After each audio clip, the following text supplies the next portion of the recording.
Kia EV6 review.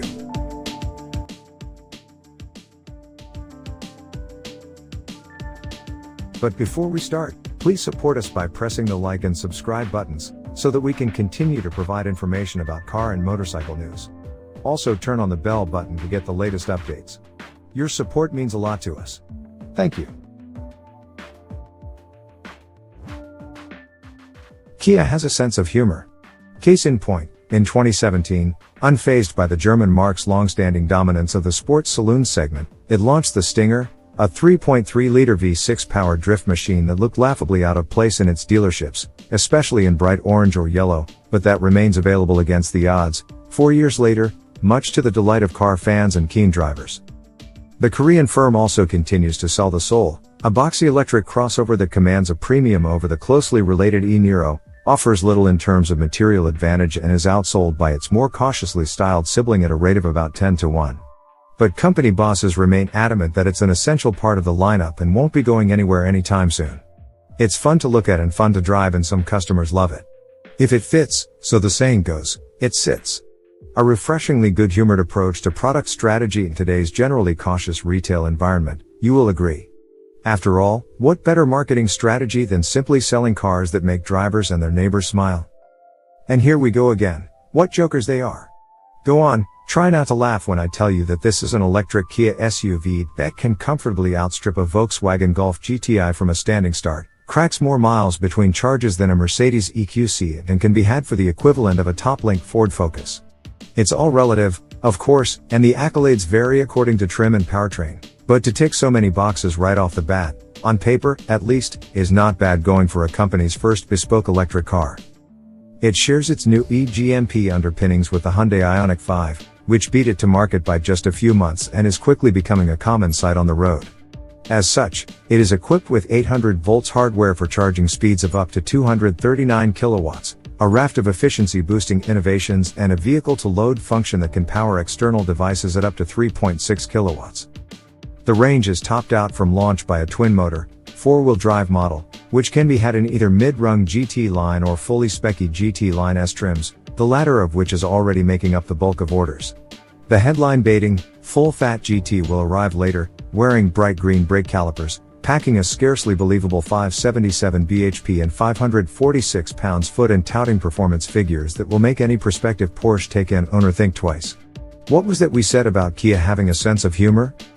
Anyway, we've driven the GT line SAWD, which boasts a combined 321 bhp and a WLTP certified range of 300 miles from its 77.4 kilowatt-hours battery. Priced at £51,945, it brings a shed-load of added niceties over standard, including its purposeful 20 inches wheels, panoramic sunroof, flush automatic door handles, augmented reality head-up display, and Meridian sound system.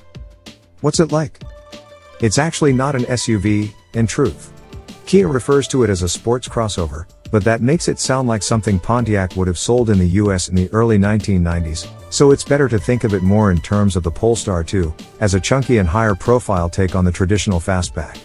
For reference, it measures 4,695 mm long by 1,890 mm wide, not far off a BMW 3 Series, and it stands just 100 mm taller, at 1,550 mm. So not an SUV, really. But you do sit high up, which together with the short, steep front bonnet means it feels very much like an SUV to drive in town and on the motorway.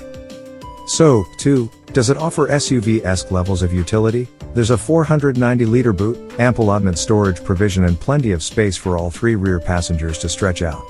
The flat floor afforded by a bespoke EV platform such as Hyundai's eGMP architecture will be warmly welcomed by taxi drivers and family buyer. It's nice and roomy up front, too, despite Kia opting for a floating center console that takes up almost as much space as a conventional transmission tunnel, rather than the step-through arrangement the Ioniq 5 has between the two front seats. Not only that, but it's finished in glossy piano black plastic, which dents the EV6's premium appeal and won't stand the test of time. Nitpicking? Maybe, but this is an EV with some well-established premium marques to contend with, so it all adds up.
Thanks for watching.